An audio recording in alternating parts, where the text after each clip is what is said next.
আসসালামু আলাইকুম। Hi everyone, সবাই কেমন আছেন? আমি আলহামদুলিল্লাহ ভালো আছি। আজকে আপনাদের সাথে শেয়ার করব নতুন আরেকটি পিঠা রেসিপি। চলুন শুরু করা যাক।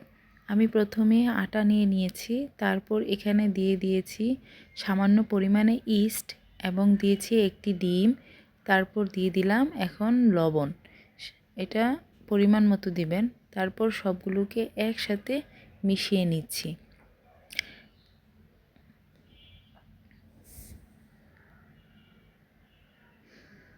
ভালোভাবে ডিম আটার সাথে ইস্ট লবণ মিশিয়ে এখন দিয়ে দিব পরিমাণ মতো চিনি। যারা মিষ্টি বেশি খান চিনির পরিমাণটা বেশি দিবেন, আর যারা কম খান তারা কম দিবেন।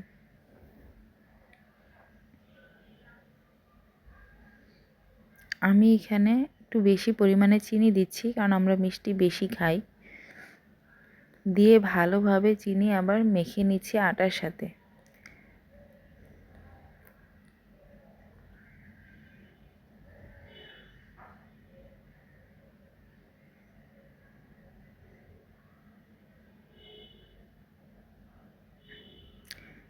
এখন দিয়ে দিচ্ছি এখানে আমি 1 কাপ পরিমাণ লিকুইড মিল্ক দিয়েছি।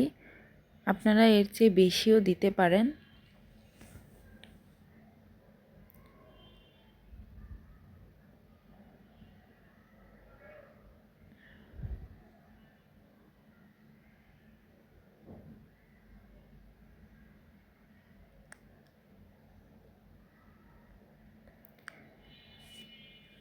আমি আরও একটু দুধ দিয়ে দিচ্ছি।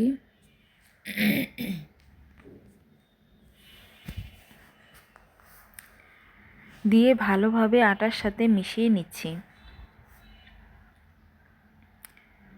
তারপর এখানে দিয়ে দিব পানি। এটা নর্মাল পানি।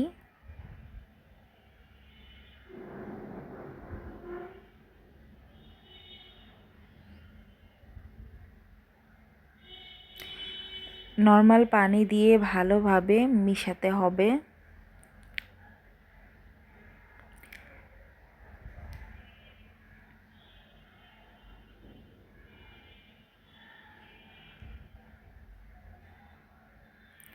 আমি ভালোভাবে হাত দিয়ে অল্প অল্প পানি দিয়ে মিশিয়ে নিচ্ছি।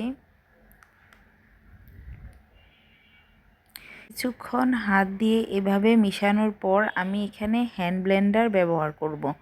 হ্যান্ড ব্লেন্ডার দিয়ে যখন এটাকে মেশাবেন তখন এটা খুব দ্রুত মিক্সড হবে। আমি এখানে আরও পানি ব্যবহার করেছি কারণ এই ডোটা বেশি পাতলাও হবে না, বেশি ঘনও হবে না। তাই অল্প অল্প করে পানি দিতে হবে এবং এটা মেশাতে হবে। এই যে দেখতে পাচ্ছেন আমি আবারও সামান্য পরিমাণ পানি দিয়ে আবার মিলিয়ে নিচ্ছি। এখন হ্যান্ড ব্লেন্ডার দিয়ে এইটাকে ব্লেন্ড করে নিব।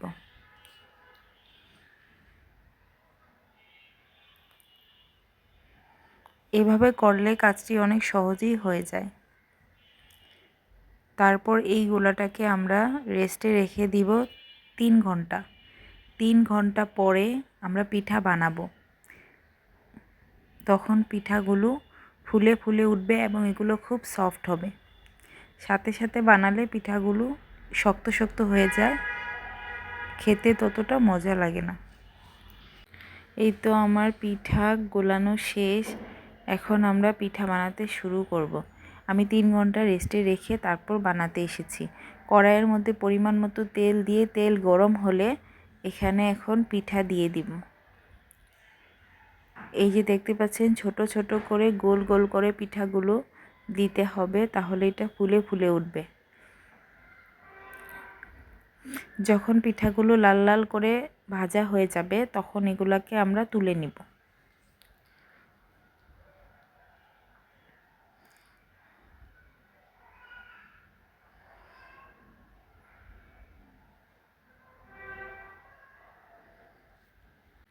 এই যে দেখতে পাচ্ছেন আমার পিঠাগুলোর এক পাশ হয়ে গিয়েছে। আমি এগুলো উল্টিয়ে দিচ্ছি এবং ভালোভাবে ভেজে নিচ্ছি। এইভাবে পিঠা বানিয়ে একবার দেখতে পারেন, খুবই মজা হয়।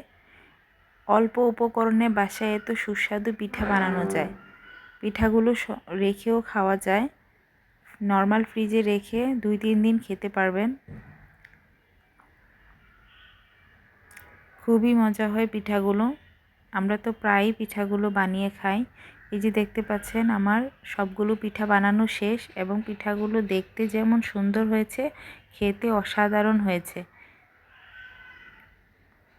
খুবই সফট পিঠাগুলো হয়েছে এবং ভীষণ মজা। বড় থেকে ছোট সবাই এটা খেতে পছন্দ করে।